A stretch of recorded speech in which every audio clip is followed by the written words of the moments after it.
Hello, friends, neighbors. John, your whiskey neighbor here. Welcome down the duck. We're going to talk a little rye today on this Saturday. And it's really just a tasting because I just got this bottle and just opened it up. But I thought, it's on sale, so maybe I should talk. This is Milam and Greene. It's rye out of MGP, but it's finished in Texas in port barrels. So if you have any rye finished in port, pour a dram. Those are harder to find. And when we come back, we'll talk Milam Greene. 3, 4.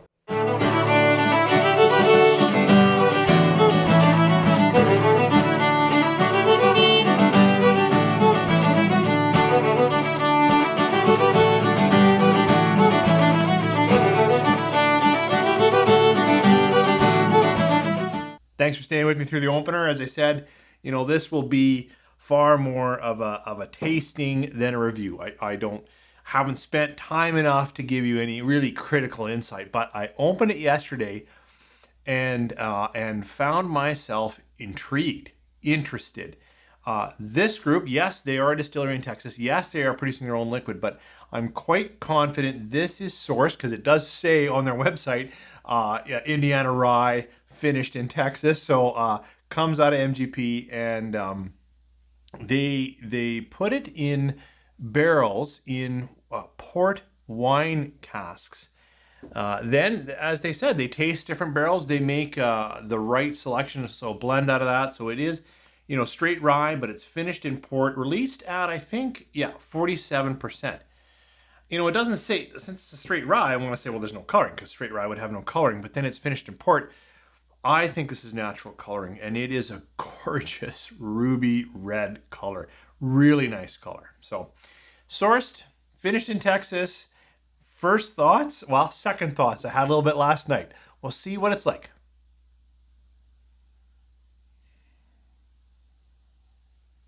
The port notes on the nose are unmistakable. So get a little bit of spice, a little bit of some rye heat coming around in there, but very quickly dark fruits. I think their tasting notes say currants, blackberries, something like that. I'm like, yeah, very much blackberry, currant. On that heavy edge of wine barrel finish. It's got a little bit of that going on. So the nose is inviting. It's sweet. It's kind of thick already in its presence. Time to go in for a palate on a rye, but finished in port. There are some sweet vanillas. There is some aromatics in nose, but even as the palate expresses itself. But this is an interplay of rye and port. I can't forget their tasting notes because they're right there. They say velvety. I don't like that term, but I would say really enjoyably coating. Last night when I was trying a bit of a dram, I was sharing with my wife, like, this is a chewy rye, like, because of that coating nature. It's got lots of dark, full, ripe red fruits. It's coating. The spicing is there, but it's very much baking spices, not hot cinnamons or even hot black peppers, which I'd expect from a rye. Instead, it's really gone into that, full palate Christmas clove and whatnot. Another sip. Second sip brings out some more ginger and some more cinnamon. Actually, quite a bit more spicing. Now I can even say I can get some of that characteristic rye peppering. So it's funny that the first sip for me is all about that port finishing, and it's sweet and it's chewy and coating and really quite inviting. But the second one cleared that out a little bit and said, look, we're still got rye in the backbone of this release. It's still some spice and some pepper and even a little bit of rye grass, like a little bit of that note that you get on full rye, because it is a full rye, and I'm glad it's there. Otherwise, it would be a sweet bourbon or a sweet, a finished, that kind of thing. It comes through and now it dries. Another thing I get with full ryes, I'm assuming it's a 95.5 rye. I don't know that, but it now is cleaning up, drying, inviting another sip, which usually very high ryes, like a 95.5, do for my palate. As I said, it's a tasting. And I will compare it against another port finished whiskey, wildly different category. The reason is I do have another port finished rye, but I'm going to talk about that in comparison in a week or two, and I just really didn't want to, to keep talking about the same whiskey. So I'm going to shoot it against this Canadian 22-year-old whiskey finished in port, but this is really, really good. The mouthfeel, the aromas, right? The experience, even the coloring, it just, from opening it up last night, even through till today, it feels like a great quality release. Lots of presence, good rich flavors, and boy, I've been usually ending with, wow, there's a bit of bitterness. For me, it's just really nice and drawing on the palate. There I get some char and some oak, and wants another sip.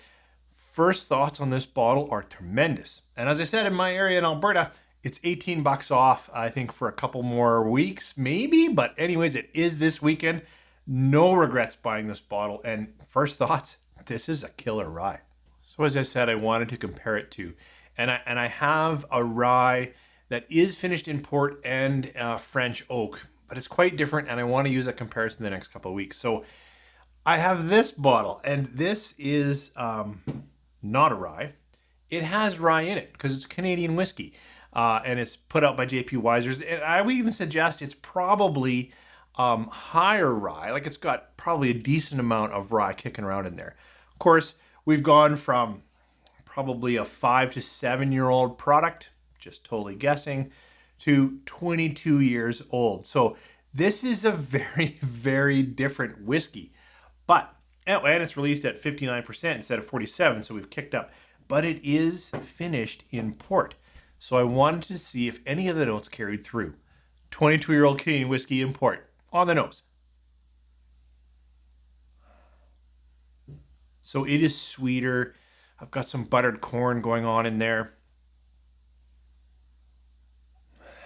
But some of the fruit notes have carried through. This much darker, dark chocolates, really, cooked like black. I like that currant blackberry type. This is brighter. Yeah, this with the sweetness of that corn or that buttery note, it's got a sweeter, brighter, like almost more cherries. Not quite a bit more cherries. And it's a little perkier on the nose at 59%. Let's try this one on the palate. Cheers. Following this, I'm now getting more of those darker fruits, chocolates. But this one actually, surprising for the age, is quite a bit spicier. I've got a lot more ginger, cinnamon.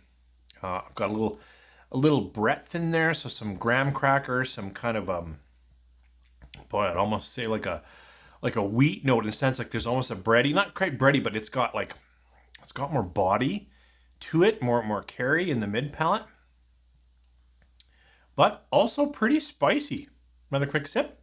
That one just had sweeter overall. I'm back more into cherries, less like the dried currants and the darker fruits. We've got brighter fruits, lighter fruits, and quite a bit of spicing. Now I'm getting like a lot of like nutmeg even in there. And I think it's the alcohol maybe that my palate is picking up as spicier, pepperier, but it's just that. Like my palate's going, whoo, it's a little hot.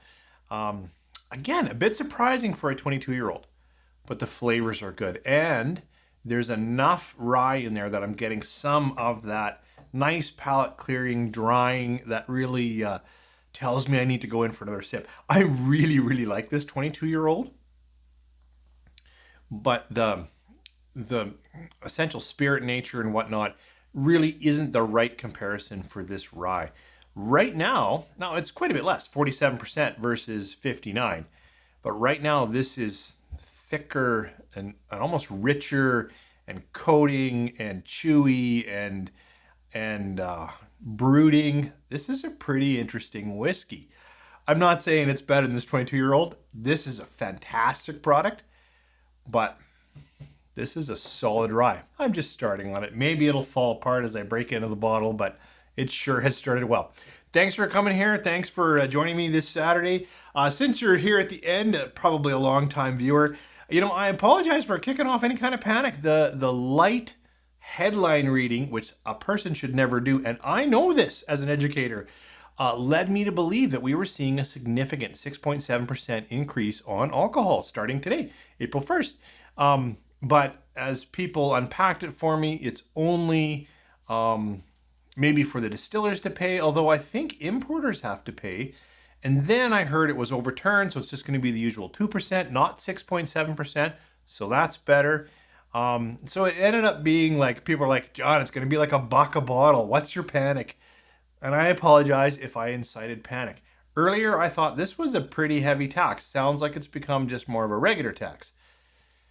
But I still feel like maybe we pay enough tax on this in Canada. Thank you for joining me. You guys have a great week.